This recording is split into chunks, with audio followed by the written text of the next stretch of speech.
Welcome to The Kitchen Table, a conversation about faith, music, and culture. Join Shine.fm's ministry director Brian McIntyre Utter and his son Jake around the table for this week's chat. So a very special edition of The Kitchen Table, because this, as the drum beat happens on the table there from Jake, is our 100th episode. That's the trumpet. Is that the trumpet? Going. That's good. That's nice. Yeah, sound effects. So this is the 100th episode. You know, when we started this thing out, we really had one purpose in mind, and that is to encourage, through this podcast, parents to have conversations with their children about faith issues. Yeah. That's discipleship. I still think that the number one ministry of someone who has kids should be to disciple their own children. Even before any other ministry they have in the church or in an organization, should be to disciple their own children. Today, we're going to look a bit more at discipleship, leadership, developing young leaders, and we have a guest with us in the studio today that we're super excited to have. He actually is involved with his own podcast on the Shine.fm podcast channel called Leaning In Leadership. Dr. Carlos Lomberger is here. We're just going to call him Carlos because that's how we know him. Yep. So glad you're here, man. Thanks. And we're excited that you're a part of this 100th episode. Me too. It's an honor. Are the trumpets going to go off every time? Yep. Anytime you say 100. 100th episode. 100th episode. 100th episode. Lovely. Look what I've created. Now, here's an interesting fact also, is that Carlos is Jake's boss. He is. It's true. Because Carlos, one of the many things that he does with all the hats that he wears, he is like in charge of the bands that go out and represent the university. And I am in one of the bands. And you've been in many of the bands over the last few years. All of the bands at some point, Yeah, next right? year I will be in all of the bands.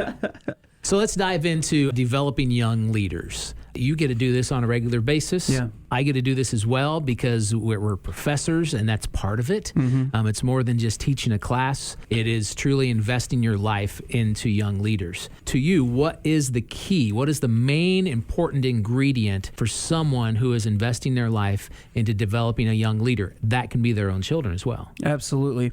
So, I mean, I have 4 sons. The oldest is a junior in high school and down from there. And I think what you said, Brian, on the front end of being first and foremost focused on their discipleship as a parent is one of the primary roles that we have as parents. And I think this concept right here, sitting around the table, is often lost in that we make it a priority in our family to sit down at least several times a week and have dinner together every night. We don't get it every night because schedules, right? Sports, those kinds of things. Exactly. Every time. Last night, my wife and I didn't get home from work until after 11 o'clock. One of those crazy nights, you know. But when we get those opportunities, we make it a point to sit around the table, look at each other in the eye, and have some conversations about what was your day like. Yeah. Let me hear you speak. And one of the things we do is we go around the table and say, I'll say to my son on my left, who is usually my youngest, because he always sits there, is, Christian, how was your day? And what was your God thing today? And that's one of the conversations that we have around the dinner table. He says his thing. Everybody listens. He's the focal point, right? He has a voice at this table. And then at the end of it, he turns to his brother and says, Caden, how was your day? You know, and what was your God thing? And we go all the way around the table for that. And I think sometimes just the willingness to talk through those things, especially with your kids, because sometimes we assume them, sometimes we can easily go into autopilot or cruise control and focus on all of the other things that we have to get to and come back from and make happen and get homework done and get to practice and all of those kinds of things, instead of taking the time to sit down and have some of these crucial conversations, for sure. If you look at all the material out there on how to develop young leaders, they'll say certain things like you have to teach them confidence. Do you think that's a part of it?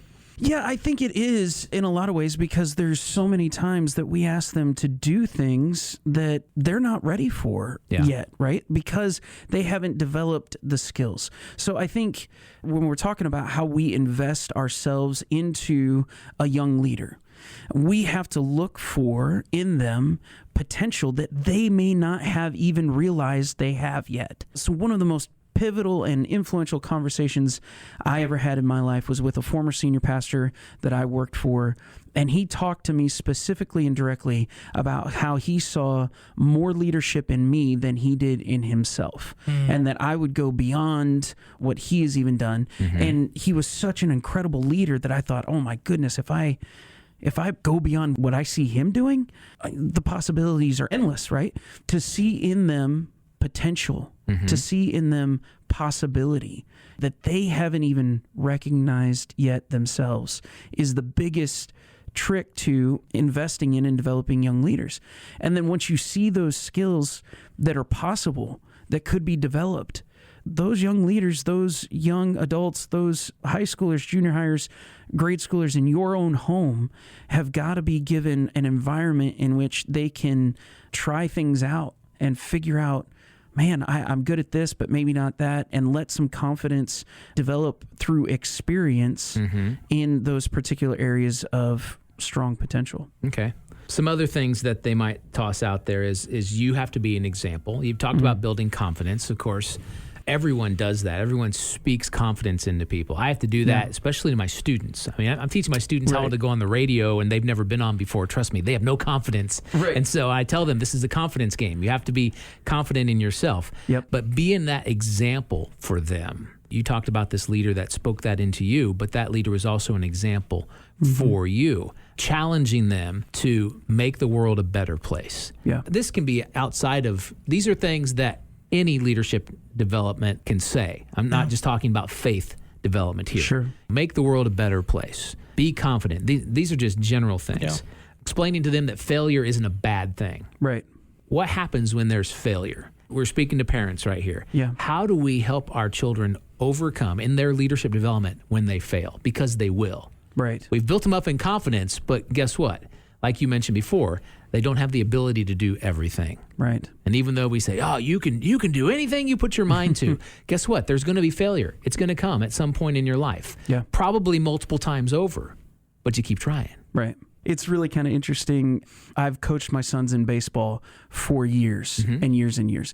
I know you guys are Cubs fans. We are. Yes, we are. You hold my heart dearly, right? We are brothers in Cubs right there for sure. But if you really know the game of baseball, you know it is a game of failure. Right? First and foremost, if you get a hit 3 out of 10 times, you're an all-star. Right? 3 out of 10, 30% success rate. And so one of the neat things about coaching my own sons in baseball is helping to coach them through the concept of failure. Because you are not going to strike out that hitter every time you're pitching. Right. You are not going to hit a home run every time you're at bat. And you are not going to win every game, right? So how do you deal with that? How do you deal with the emotions, the anger of, I let my team down, or that guy, it was his fault this time? You know, how do we coach them through those experiences and seeing that there is a bigger picture at work? Another one is, you mentioned the bands that we work with and my buddy Jake here, and it's been 3.5 years, or you're going into your 4th year or something like that. I'll be going right? into my 4th. This guy has grown exponentially since the first time I messaged him and said, hey, do you want to be a sound guy in a band, right? And now he's a phenomenal drummer. He has been going to be a drummer now for the 3rd year after the first year of being a sound guy. When you walk off of a stage sometimes after you have led worship, or you felt like you rocked a song out, or maybe it was a train wreck, right? Like maybe it didn't happen. There is huge learning potential in putting your arm around someone and saying, you know what? I know that wasn't the best. Let's not say, oh no, it was fine. You're not doing anybody any favors by glossing over it and sugarcoating it. Yeah, I know it wasn't your best. Do you know why? What did you see? Here's what I saw. And then the support comes in. Well, you know what? We could work with this technique a little bit more. And I think if you do this, you're going to improve here, here, and here, and here. So the first year, Jake was going to be a drummer. He auditioned, he made it, and I was so excited for him because I knew he wanted to be a drummer. And I went to him at the end of the audition process, and we have a couple of months before they start really traveling. And I said, Jake, here's a couple things. Do this, work on this, and I think your drumming will explode. He came back ready for our training time, our training weeks, right, as a phenomenally improved drummer, just because I'll take all the credit for it. But I gave him a few tips, and the man went to work on it, and he came back better. And then from that point on, and all of the experiences that he's had, and I'm sure some have been better than others, but we have walked this together in a lot of ways, me and our team. I have an incredible associate director who works directly with these students. We walk alongside them, and when failure happens, it's not a beat down, it's an arm around the shoulder and says, hey, yeah, that wasn't the best. I get it. I get what you're feeling, but here's how we can learn from it and take the next step forward. So a part of the development of young leaders, and even us as parents, is we have to give them room where they will make mistakes. Yeah. And not swoop in and try to fix the situation. Right. We have to let them make their own decisions, and sometimes those decisions lead to mistakes. Yep. And that's just a part of the process of developing young leaders. Yeah, and that hurts, right? As a parent. As a parent, absolutely, it hurts. It hurts to watch someone you love so dearly go towards a decision that may be even something opposite of what you advised them to do. And you go, this isn't going to work. It's not going to work. It's not going to work. Oh, that didn't work. And still not give up on that kid, right? A parent's not going to give up on a child for sure, hopefully. But even when you see it coming, you see the cliff as a parent, still holding their hand and being there with them through it and helping them take the next step forward and to correct course. As a part of leadership development and even discipling our own kids, helping them to recognize their strengths, what their strengths are, and then also helping them to discover their spiritual gifts, because there's that's two different things. And as a parent, we can help guide our children through that kind of a situation. Yeah. I mean, do you do that with your own boys? Absolutely. So first of all, I just say my wife is phenomenal. I know this because I married her. But my wife, her background is in psychology and social work fields. And we have legitimately and honestly put our entire family through different personality assessment tools and things like that. And it's interesting now to hear my sons talk about, well, I'm a sanguine. I'm a choleric, and that's just one of the many tools you could choose from for sure. Strength finders, Myers-Briggs, you name it, they're all out there. But it was interesting to hear how giving our own kids that assessment helped them in their understanding of themselves, but then also as a family gave us kind of a shared language to talk to each other about. My sanguine, my need for attention is coming out in this moment, and you're stepping on my air hose because. So it was really neat to hear them have some of those conversations. But then my wife does this other really amazing daily tool. We have a whiteboard, and she'll write different quotes and different scripture verses as well as chores for the day, right? Yeah. It was really neat. A couple days ago, she wrote on there, what do you see as your grace gifts? And then we often, in our little family group chat, text us your answer. And helping first them to look at what God has gifted them with. And then it's also telling to see what they say about themselves. You can identify these gifts and spiritual gifts specifically within your own children simply by being attentive and watching how they interact with their siblings, people at church, adults, people at school, teachers, all of those kinds of things. And acknowledge it, even in the concept of, and tied to what they see in themselves. One of them was my oldest son. He says, I'm a creative problem solver. That's I really feel like that's a gift from God. And I go, absolutely. Because the other day when my windshield wiper was frozen to my windshield and I pulled it off too hard and pulled it off too fast and the whole blade came off and I couldn't get it back together, I asked my oldest son and he had it fixed within 30 seconds. Well, it's interesting because I don't know many parents who have done that, taken those Strength Finders tests, and there's all kinds of them out there, with their children. Because I'm assuming with 4 boys, they're different, aren't they? Little bit. Yeah. Yeah, a little bit. A little bit. It's so funny. you think to yourself, okay, wait a second. These 4 human beings are all the same gender. They come from the same gene pool, and they have been parented by the same 2 people their entire lives. And it doesn't matter. And it doesn't matter. They are some of the most incredibly dynamic and different people that you will ever meet. So my oldest he wants to be an engineer. He wants to be an aerospace engineer specifically. And the things that guy can do and think of and fix just doesn't register with me personally. I cannot do it. He looks at something, he wants to take it apart, see how it works, put it back together. My second is much more relational with people. He is someone who just finds joy in being with his friends, being with groups of people. He doesn't meet a stranger. Like, he's talking, he wants even to entertain folks in that way.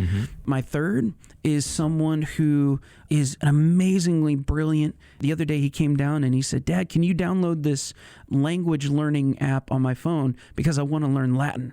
And the other day he decided, I'm going to learn as many digits as I can of pi. And then he'll just recite. And I'm like, 3.14. That's all I got for you, And then my fourth is almost that stereotypical youngest, right? He is the entertainer, the look at me. He is the life of the party. He is the loudest. He's got to have the biggest voice because he's the youngest, the smallest, and he's going to be heard, and you are not going to miss him. And he is the first one to jump up in front of a crowd and speak, whereas all of the others are like, oh, maybe not me, stage fright. He's also almost identical to Carlos. So really? We call him Carlos Jr. We do call him Mini-Me. So in this conversation, in the context of helping our children in their discipleship and leadership development, is probably one of the biggest challenges that parents will likely face. Understanding the differences between the strengths and weaknesses of each of your children is incredibly challenging. Every parent is going to know my daughter is completely different than my son, and my oldest than my youngest, and so on and so forth. But helping them find who they are and identify what God has gifted them to do and to be is really the approach that we can take best as parents. I heard someone say years ago, and it was a leadership guru, that the most important thing you can say to your child is 3 simple words. And it's not, I love you. It's figure it out. Right. I think part of the process of developing young leaders and discipling is giving them responsibility. You're not able to learn responsibility until you're actually being given responsibility. Yeah. It's funny. Again, my wife comes up with some of the most interesting ways of handling some even conflict between our sons. If our boys come to us, if one of them comes to us and says, he did this, he's yelling, he's fighting, he took my this, all that kind of stuff. Our answer is not typically, okay, so what happened? Who's it? It's, do you want me to get involved or do you want to figure it out? Because if I get involved, you're going to pay for it. It's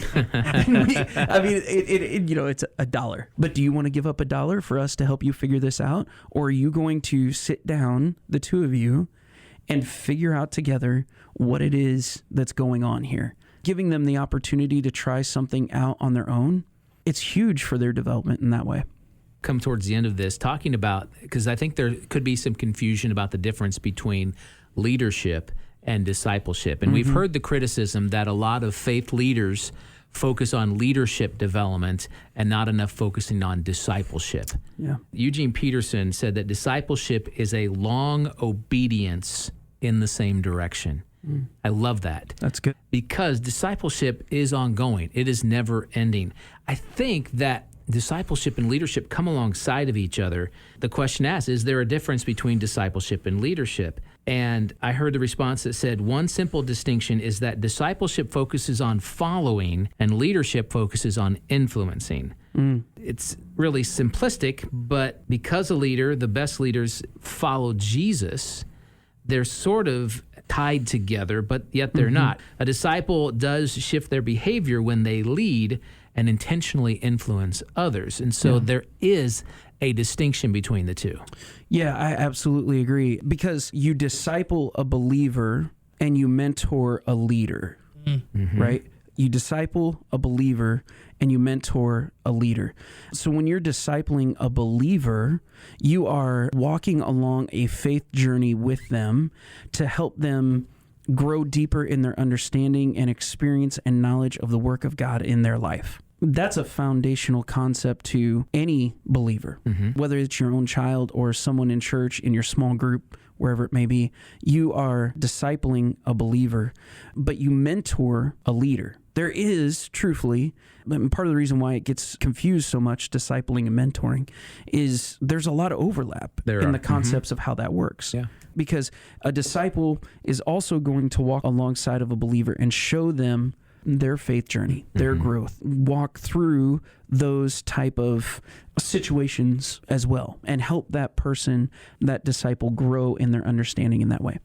When you're mentoring a leader, there is a point in which where you have to flip to stepping back in that process. For me, when I'm focusing on mentoring a leader, the process that I always take with it is come with me and watch me do it. Then we talk about it. Then come with me and let's do it together. And then we talk about it. Then I'm going to come with you and watch you do it. And then we'll talk about it. And then you're going to do it. And then we talk about it. Right? It's always good to talk about it, yes. Right. We always review it. We always evaluate it. So that concept of kind of stepping back in a role of mentoring a leader is not necessarily a part of discipling a believer. That we are staying with that disciple the whole way. And yes, there are all sorts of times where you push that disciple to more than what they have done in the past, of course, but you're still there with them through that. Whereas when you're trying to develop a leader, at some point, you got to send that leader on their merry way to all that God is leading them towards and what they will do far beyond your reach in their own leadership. Yeah. So you disciple a believer, you mentor a leader. And it's interesting because I see this like dual track when it comes to parenting. They have this discipleship track, and I honestly believe as a parent, you'll never stop discipling your children no matter how old they are. Right. But as a parent, you're parenting a child, and just like a leader is mentoring another leader, there comes a point when that person has to do it on their own. Right. It's the same thing in parenting. I mean, we raise our kids, but there becomes a point they've got to do this on their own. Right. And so that then breaks off. As a parent, we're developing leaders. We many times don't know that, but we really are, while discipling them at the same time. The leadership of my third son versus my second son is going to be very different. Absolutely. The context in which my third son leads may be from more of the background and the logistics and the systems, whereas my second son may be the front guy, the face of the organization type person. So helping them see where those leadership potentials are within them is huge, but understanding that that's different than their own growth as a believer in their discipleship, that's a whole nother concept that we walk along with them throughout life. Great stuff today. Again, just to point you to Carlos's podcast, it's called Leaning in Leadership. It's primarily focused towards ministerial leadership or leadership within the church, but there's a lot of great stuff you can pull from it. Yeah. You can find that on the Shine.fm podcast channel. Thank you for being with us today. My For pleasure. celebrating the 100th episode. Yeah. Said 100. You didn't do Waiting a for trumpet. the trumpets. ta-da! There Thank it you. is. Yeah. 100. Sorry. Ta-da! So we do appreciate you being here and all the insight. That wraps up the faith conversation today. Now moving into Music Matters. And now moving into Music Matters. Music Matters is a segment where we just talk about music. We love to talk about the generational differences of music. And so Dad brings a new song. I kind of bring more of a song of the week. And then we go back into the vault, as Dad likes to say, and get an oldie but goldie. That's right. So what's your song? Song this week, man, he's one of my favorites. Ryan Stevenson. He's basically a Toby Mac protege.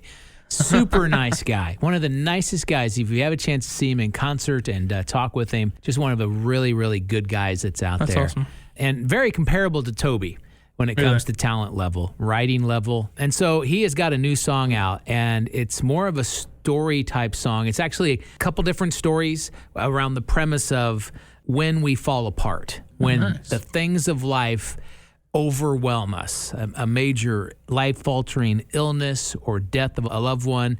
It's a song that dives into that realm, so to speak, and it's really a powerful, powerful song lyrically. Here is Ryan Stevenson, When We Fall Apart. It's okay to cry. It's okay to fall apart. You don't have to try to be strong when you are not. Nice. I really like that. It's a really good song. Yeah. Powerful song. Yeah. Well, my song for the week, one of my favorite bands currently is Colony House. Yes. Yeah. For those that don't know Colony House. Stephen Curtis Chapman children. Yes. His sons. His sons, yes. They just released a live album. Okay. And so it's just a bunch of their old songs that are just now live. And a lot of bands are doing that now because they've like recorded the tours that they've been on.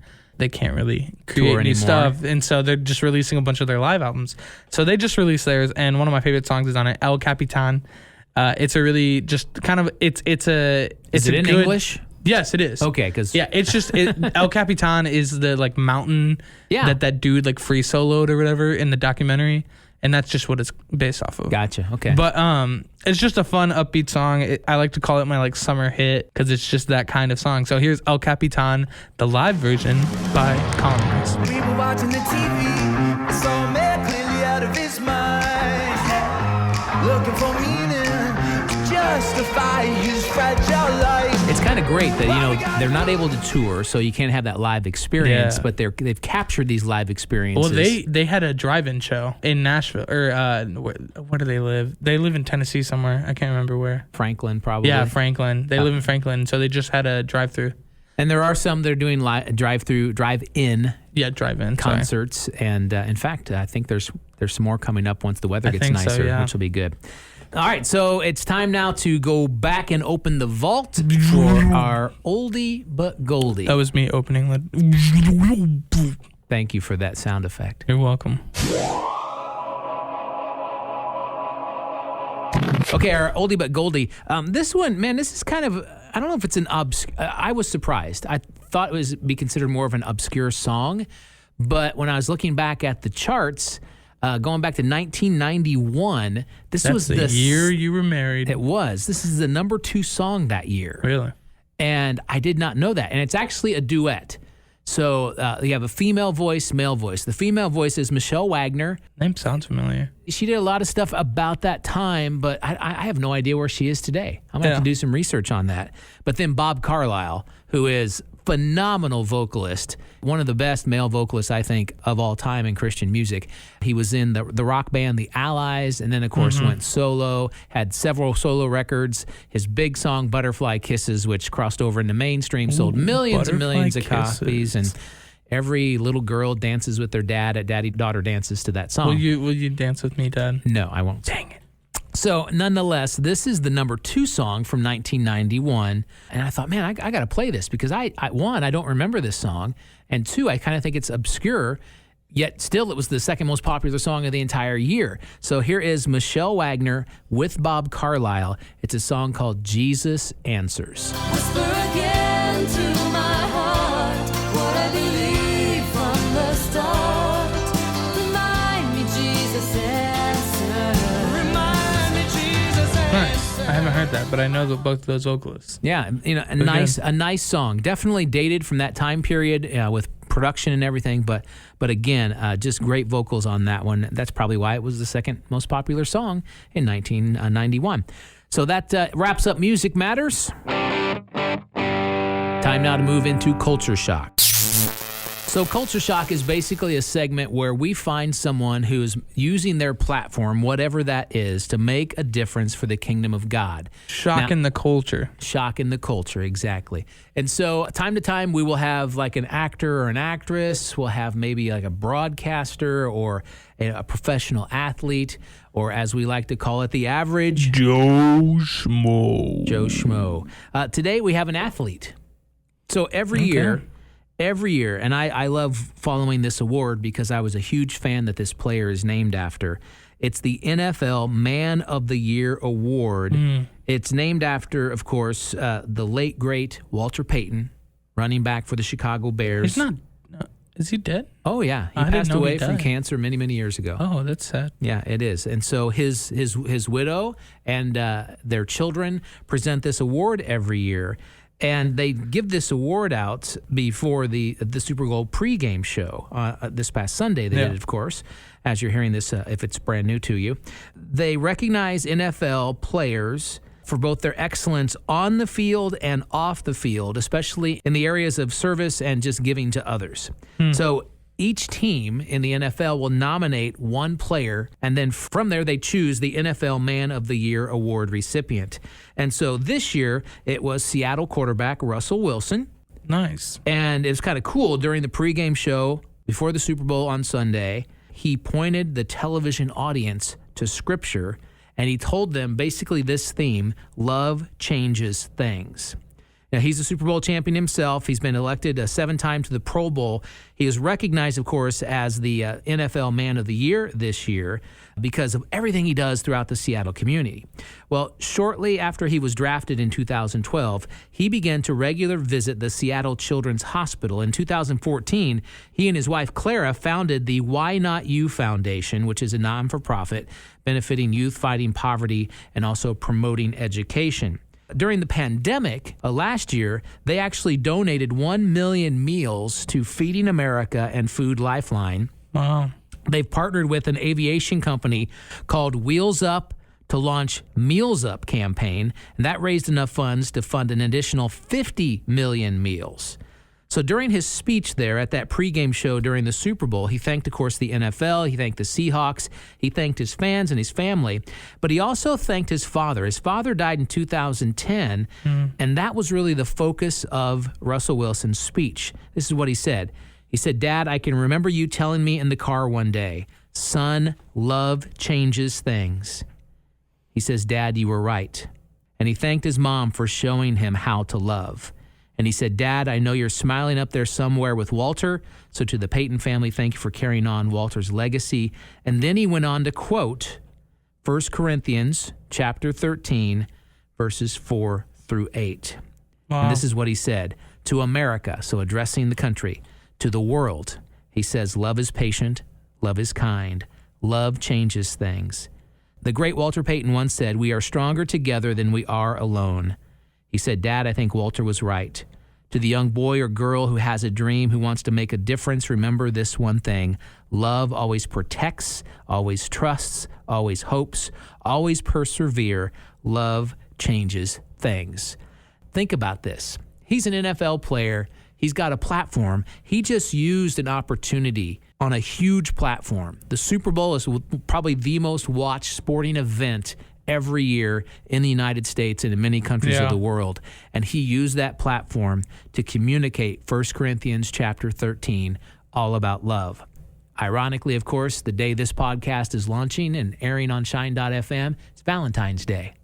So I thought it was fitting that we share this. This is what Culture Shock is all about. And maybe you don't have a platform like that of a pregame of a Super Bowl to make a difference for Christ in the culture. Yeah. Take the platform you have. Make a difference. Be one of those people. Maybe someday you can be a part of Culture Shock. So this wraps up episode 100 of The Kitchen Table. We thank you so much for being with us today and helping us celebrate this milestone, celebrating these conversations. Thank you to Dr. Carlos Lahnberger, who shared with us about developing young leaders and the difference between discipleship and leadership and how it's different but really tied to the same. Yeah. And so we just want to celebrate that. Again, encourage you as we again just renew our focus on why we started this in the first place on this 100th episode is to encourage you to have those conversations with your children. You are vital to their lives. Speak life into them, disciple them, teach them leadership, and make a difference.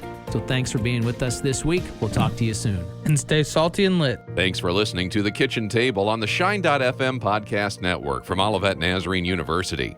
Be sure to subscribe for more content delivered each week on faith, music, and culture.